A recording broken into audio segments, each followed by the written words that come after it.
За, аргачлал бүлгийн бичлэг А9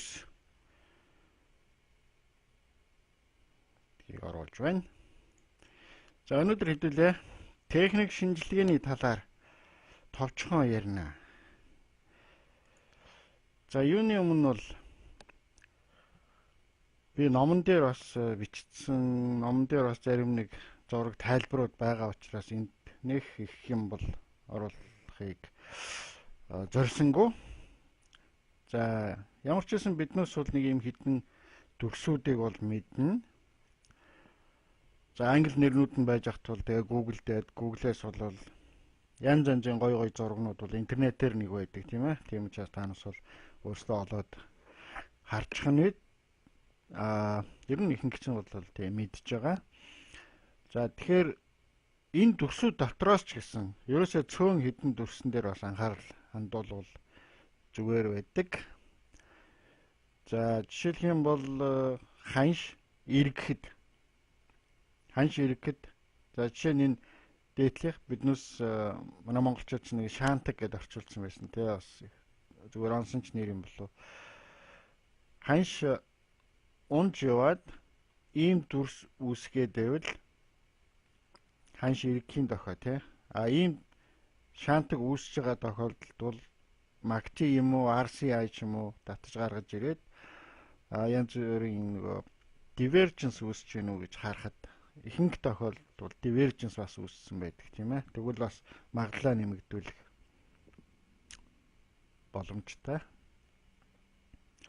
За, дараагийнх нь бол мөр толгой мөр. Тэ энэ бол эргэсэн мөр толгой мөр.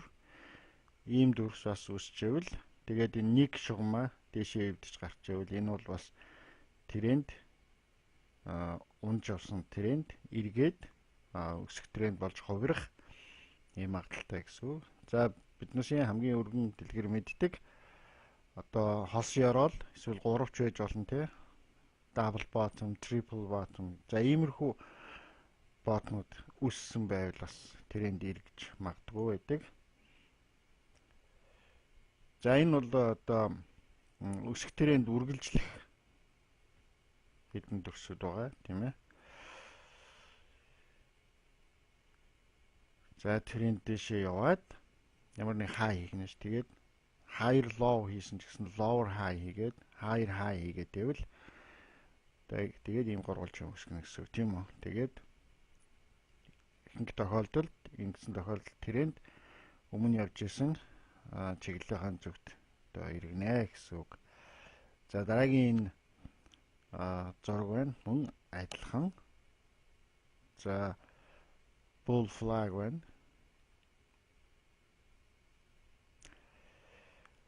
Эсвэл тодорхой сувг үүсгэж. Дээшчгүй доошчгүй тодорхой хэмжээний сувг үүсгэж хагаад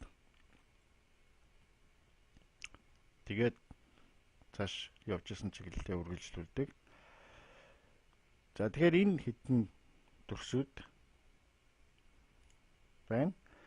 За, энэ бол түрүүн биднээс ярьсан тренд эргэлтийн одоо энэ ганцхан нөгөө тийшээ те өсч явсан тренд чиглэлээ өөрчлөөд унах тийшээ явхад бол мөн ийм шаантаг үүсч магадгүй, divergence үүссэн байж магадгүй. За, мөр толгой мөр тэгээд хос орой юм уу гурвалсан орой үүссэн байж магадгүй. За, энэ бол унж яваа тренд үргэлжлэх нь тийм ээ. Түрүүн бид бяцхан тайлбарлалцсан. Тэрнтэй яг адилхан. Тэгэхээр бол хамгийн гол нь энэ хідэн дүрсийг л өсөх унах хоёр тал руу яг хараандаа авцсан. Энэ нэрнүүдийг мэддэг. Тэгээд Google дээр өшөө гоё зургууд харж инээз. Тэгээд чартан дээрээ энэ дүрс үүсэж яхад бас таниад зурчдаг. За, ийм бол бас тустай хэрэгтэй. Миний энд бас нэг үгүй гэж бодсон, хэлье гэж бодсон зүйл бол эдгээр дүрсүүд том чартан дээр үүсэж ивэл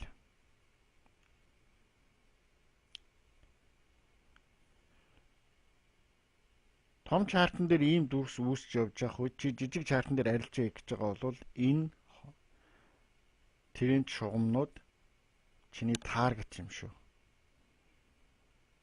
гэдгийг одоо анхаараарай гэж байгаа. Жижиг чартан дээр ийм дүрс үүссэн байвал энэ дүрсүүд дотор битгий арилжаа хийгээрэй. Заавал эвдэгдснийхэн дараа арилжаа хийнэ гэж хүлээх хэрэгтэй.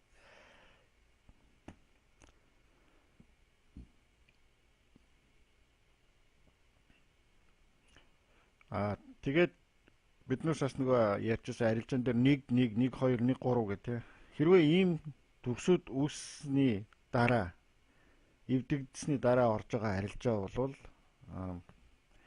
тодорхой хэмжээнд тодорхой зайд бас гүн гэдэг магадлал өндөр шүү дээ. Тийм учраас тэн дээр 1 1 биш одоо 1 3 ч юм уу эсвэл гүйлгэж байгаа хаан ч юм уу. За тиймэрхүү бодлогоодаа бас барихад илүүдэхгүй.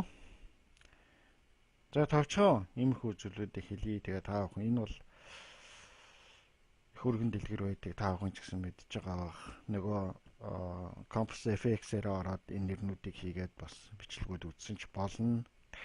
За иймэрхүү товчхон зүйлүүдийг хэлчихье. За энэ бол зүгээр чартан дээр биднээс одоо энэ бол flag иймэрхүү байдлаар харагдах нь шүү дээ. Би номон дээр бас бичсэн ер нь эцсийн биднээс маань юунаас бүрдэж байгааг бол дандаа тренд шугамнаас бүрдэж байгаа шүү.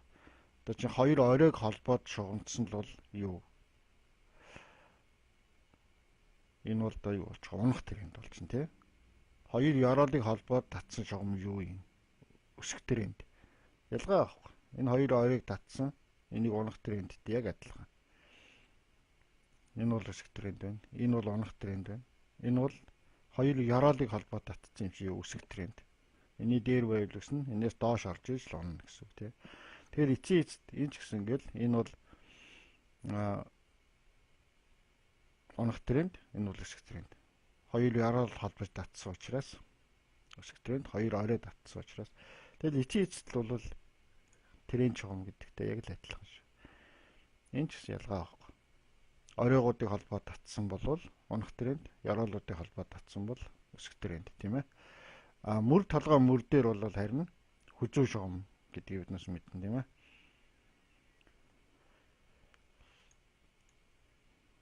За тэгээд нэг иймэрхүү байдлаар бол харагдаж болох нь шүү дээ тийм ээ. Тэгвэл энэ дүрсэн дотор бол арилжаа хийх гэдэг хэрэггүй. Энийг бол эвдэрхийн одоо хүлээж агаад арилжаа хийх хэрэгтэй. Эвдрээд бол голцоо том явдаг тийм. Энэ дүрсүүд маань ч гэсэн голцоо юу хүлээдэг вэ гэхээр ямар нэг үйл явдлыг хүлээдэг. Хөвчлэн мэдээ ч юм уу тий. Гэтэл биднээс бас ярьжсэн биднээс мэддэггүй юм зөндөө байгаа. Мэддэггүй мэдээлэл, мэддэггүй юм зөндөө байгаа ханшин төлөөлөх хүчин зүйл. Гэтэл маркет мейкерууд маань бол мэдээд хүлээгээд идэг байж болно. Биднээсээс илүү мэдээлэлтэй байгаа шүү дээ. Тэгэхээр иймэрхүү дүрсүүд үүссэн бол эвдэгдснийхаа дараа бол бас тодорхой хэмжээнд гүйдэг. Одоо энд эвдэгдээд ийм хэмжээнд гүйлнэ шүү дээ. Тэгтэн яг энд сэл ороод энд таргет тавьсан бол бас харамсалтай шүү дээ, тий. Доошоо ингээд нэлээд гүйчлэе гэсэн үг. За иймэрхүү товчхон зүйлүүдийг хэлье. За тэгээд том чарт гэдэг нэг юм асуудал байгаа. Мэдээж арилжаа хийгээд явж байгаа чинь биднээс жижиг чартаа хараад арилжаа хийгээд явж байгаа ч гэлээ гэсэн ханшийн маань ерөнхий дүр төрх хөдөлгөөн бас том чартан дээр илэрхийлэгддэг. Тийм учраас бол бас том чартыг бол хаяа бас нэг хардсан байхад нэг хэлүүлдэхгүй. За тэгээд би яг номон дээр бичсэн шиг ч юм уу нэг тийм яг хатуу барайл одоо юу гэдгийг 15 минут чартан дээр арилжаа хийж байгаа бол 1 цагийн чарт хармаар гэдэг ингээд байхгүй. Зүгээр юм танаас би хэлэхэд 4 цаг юм уу өдрийн чартан дээр нэг ганц хоёр зураас татсан байхад бол бас хэрэгтэй үедээ хэрэгтэй л болчдөг. За жишээ нь энэ өдрийн чарт тийм ээ. За хэдүүлээ энэ софтвер гаргаж ирээд. За жишээлх юм бол энэ евро биш ээ. Евро гэсэн. Америк доллар, Канада долларын өдрийн чарт. Тэгэхэд бол одоо жишээ нь энэ дээр ийм юм татж болж байгаа байхгүй тий. Ийм тэрийг татж болж байгаа байхгүй. Энэ ёроол хоёрыг ашиглаад тэрийг татцсан.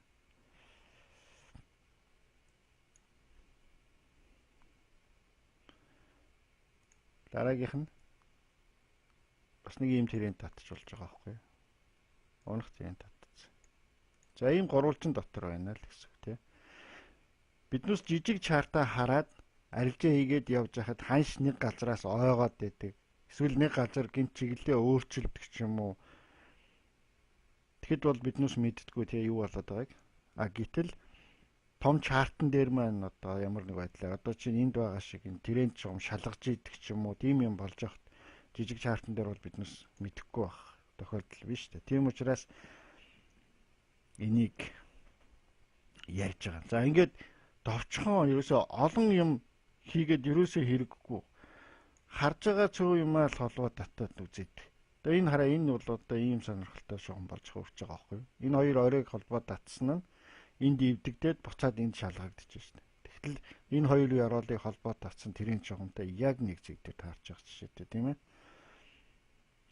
Тэгээ нэг ийм зураас татчаад явж итэл чинь жижиг чартан дээр юу болвоо гэдэг юмнууд чинь ингээ гараад байна шүү дээ. За хэдүүлээ жишээлх юм одоо энэ тренд шугамыг шалгах акшнд ер нь юу болж исэн гэдэг.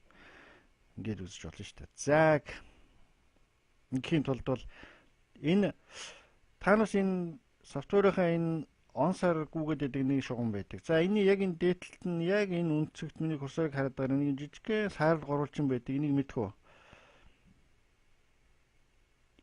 Энэ бол их тустай байдаг. За би энэ дээр маус нэгээ дараад татаад гаргаад ирлээ. Энийг саарл шугамгүйгээд эхэлж байгааз. За энийг би яг энэ зураасан дээр авчираад давхардуулаад тавьчих. За маус нэг авчлаа. За одоо энэ дор харж байна. Энэ гурвалж юм. За энэ маань юунд тустай юм бэ гэхлээрээс биднээс жижиг цагийн чарт руу очихдоо биднээс яг энэ үед юу болж ирснийг хармаар байна шүү дээ, тий. Энэ маань өдрийн чарт учраас биднээс 15 минут чартан дээр очиод биднээс зөндөө гүйлгэн штэ хойшин, тий. Тэр ажлыг маань хөнгөлж өгдөг. Зөвлөө байна. За одоо ингээд энэ чарт энэ тренд шугамыг тестлэх үед юу болж ирсэн бэ гэдгийг очиод харъя. За 4 цаг руу очлоо. Нөгөө зураас маань энэ байна. За 4 цаг дээр бол ийм болж исэн юм байна. Яг 1 цаг руу очие. Энэ байж гэн тэ нөгөө чинь. За 1 цаг дээр бол хараа яг трендийг очиж цохоод эргэж ойсон цэг бол та энэ байж шүү дээ. Мөн авержууд ямар байсан байна те. Бүгд л доошоо байсан байна. Тэгтэл цохоод эргэж оогоод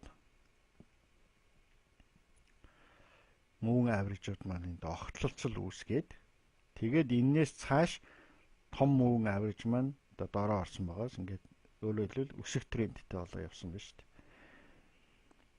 Энэ хүртэл ихэнх хугацаанд том мөн аверж маань дээрээ байсан байна тий. Энд нь өсөх гэж оролдоод дахиад доошоо орж ирээд энд одоо огтлолцол ингэж үүсэж байна гэж. Гэтэл одоо биднээс жижиг мөн авирд жижиг чартан дээр биднээс арилжаа хийжсэн бол жишээлх юм бол энд огтлолцлоо ханш мөн авиржуудын маань доор орж ирлээ. Энд маш гоё сэл сигнал өглөө гэж орох байсан байгаа байхгүй юу. Тэгэхээр хэрвээ биднээс энэ шугамыг татцсан байсан бол энэ трендийг очиж шалгах байх тий. Тэгэхээр ядаж таргетаа энэний наан тавих ч юм уу тий. Эсвэл орохгүй энээс эргээд оох юм уу? Эсвэл эвдэхээр нь орё ч гэдэг юм уу? Тим шийдвэрүүд гаргаж болох байхгүй. За жоохон доошоо юу 30 минутын чарт энэ байж гэн 30 минутан дээр ийм юм болж исэн юм байна. 15 минутын чартан дээр одоо иймэрхүү юм болж исэн юм байна.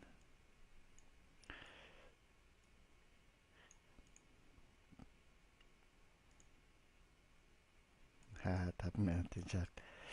За энэ маань бол нэлээд томсохгүй бол за 5 минутын чартан дээр нөгөө трендийн маань очиад шалгаж явах үед ийм үйл явдлууд болж ээжээ. Time indicator маань дэш орчихно. Тэр одоо яг энд бол гоё sell сигнал өгсөн ба шүү дээ тий. Тэгэхэд бол энэ доор ийм зон байгаа гэдгийг биднээс бас мэдчих хэрэгтэй байхгүй. Нэг хол гүйлгэнэ гэж бол бодоод хэрэггүй. Харин хол гүйлгэнэ гэж бодох маань бол хизээ гэхээр энийг шалгацсныхын дараа гарч ирж байгаа buy сигналыг бол харин биднээс нэлээд хол гүйж магадгүй гэж бодож орох нь шүү дээ. Тэгээд энэ хүртлээр орж ирсэн buy талын сигнал руу бол орохгүй. Энэ талдаа гараад ирсэн тохиолдолд биднээс sell тал руу орохгүй гэдэг ч юм уу. За ийм юмнууд бас харгалзаж үзэж болно. За бас нэг зүйл энд хэлчихье. За энэ нөгөө жижиг чарт маань том чарт маань шүү дээ. Тэгээд том чартан дээр ийм зураасаа зурхтаа бол энэ дээрээ хоёр дараад ингэж ороод энэ дээрээ голцоо нэр өчгдөг. Одоо юу гэдэг юм те? D1-ийн up trend гэдэг юм уу? Ингээд нэр өгчнө. Тэгээ нөө жижиг чартан дээрээ явж итэл чинь та нэг зураас гараад ирнэ шүү дээ. Жижиг чартан дээрээ явж итэл чинь нэг зураас гараад ирнэ. Курсор аваачаар гараад ирнэ. Энэ чинь өдрийн чартны аптрend юм байна гэдэг ч юм уу. За. Иймэрхүү зүйлүүдийг харж байхад илүүдэхгүй. За одоо би та бүхэнд энэ нэг юм үзүүлье гэж бодож байна. Жишээлх юм бол евро биш ээ. Юу болчих вэ? Евро л гэдэг юм. Pound USD дээр очоод за энийг яваа буцаагаад байранд чи баярлалаа. За өдрийн чарт. За одоо энд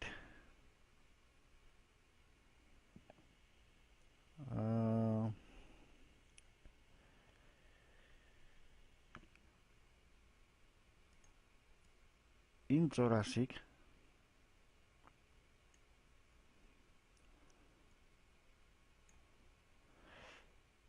одоо энэ ёроол эндний шалгаж үзлээ. Одоо энэ зураасыг ингээд зорцсон байхад өдрийн жижиг чартан дээр маань бас гараад ирсэн. Одоо тэгээ энэ унах нэг юм тренд яваан байна тий. Энийг ингээд зурцсан байхад бол жижиг чартан дээрээ очиход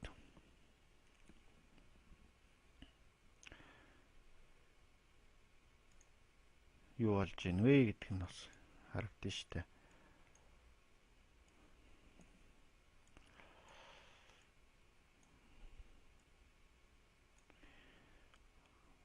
Энэ үтэ ямар яа тийм утаа байна.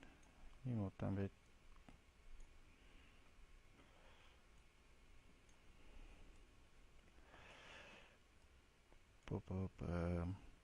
За одоо ингээд жижиг чартан дээр очиод нэг цагийн чарт. Тэгээ энэ дээрээ биднээс бас нэмээд зурж болно тийм ээ. Нэмээд одоо тэрийг татчих болно шүү дээ бас.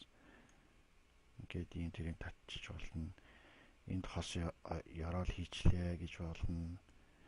Тэгээ том чартны маань энэ бол одоо байгийн таргет байж болно. Энэ бол селийн таргет байж болно. Энд ямар төрс үүсэх нь, муун аврижууд маань яаж хөдлөх нь, индикаторууд маань ямар сигнал өгөх нь гэдгийг ингээд хараад явж болно тийм ээ.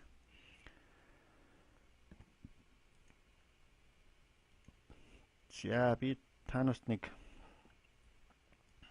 арай гоё тод шалгагдж байгаа юм болоо харуулчих бол үнзгүй гэж бодоод байх юм. Тийм болдох нь уу.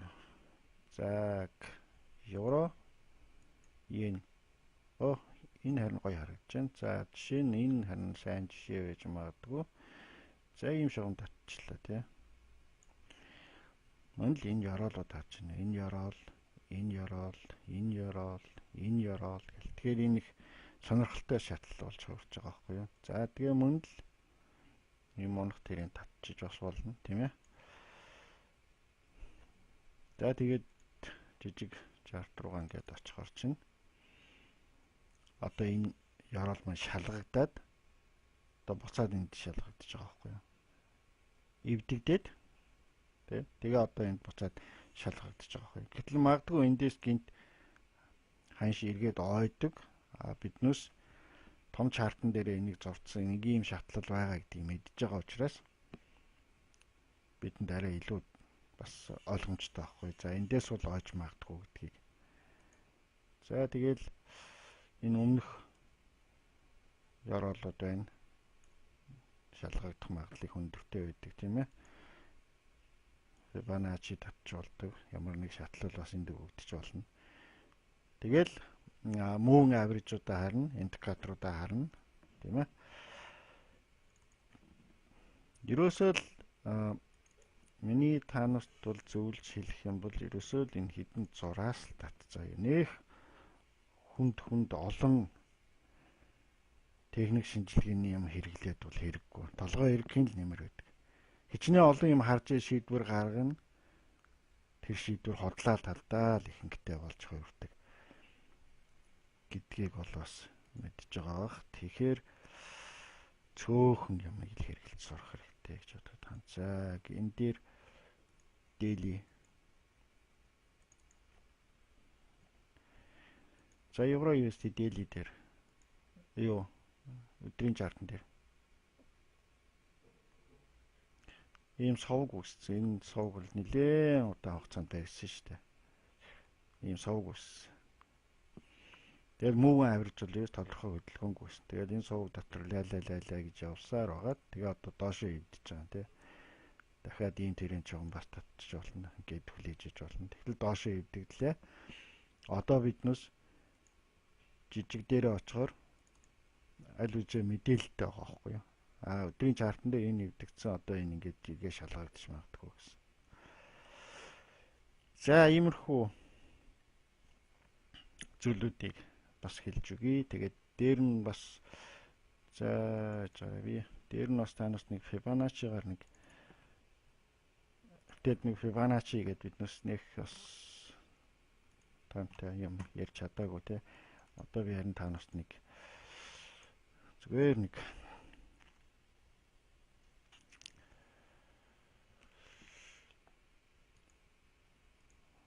сонирхолтой зүйл бол за юуны өмнө энэ муу авирчтай төр устгах за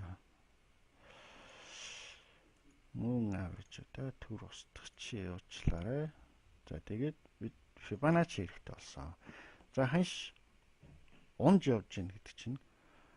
Тэгэхээр дээр бол би нэг юм юу орж ирсэн тийм нэг өсхийн тулд ундаг, унахын тулд өсдөг гэдэг. Тэгэхээр ханш унж гин гэдэг маань өснө гэсэн. Тэгэхээр биднээс өссөн гэдгийг тооцох гэж байгаа юм шиг Fibonacci татах байхгүй юу? Энэ оролоос Fibonacci татсан өсөх тийшээ гэдэг нь энэ хаашаа хүрэх үү гэж 127 161 мөн тийшээ болоо явчлаа тийм. Тэгэхээр хаашаа явах уу ингэж явуул гэж татж байгаа. Тэгээд харж байгаа нэг зүйл маань юу вэ гэхээр эхний шатлал энд эвдэгдсэнгүй тийм. Эхний шатлалыг эвдэж чадахгүй доошоо ундлаа тийм. Тэгэхээр биднээс энэ оролоо дахиад доош нь татчих.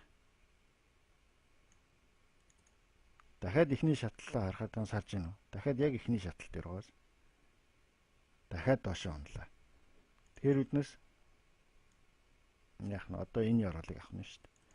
Тэгээ одоо эхний шатлал маань энэ. Тэгэхээр ханшман доошоо яваад үнэхээр эргэлт болоод дээшээ өсөх юм бол Fibonacci-гийн эхний шатлалыг эвдээд энийг шал болгож иж эргэлт үүсдэг байхгүй юу? Энэ бас нэг Fibonacci-гийн нэг юм чанар байна. Тэгэхээр энийг бол бас мэдээд хаяа бас татаад харчиж яхад нэлээд гимгүү санагддаг. За одоо энэ шатлал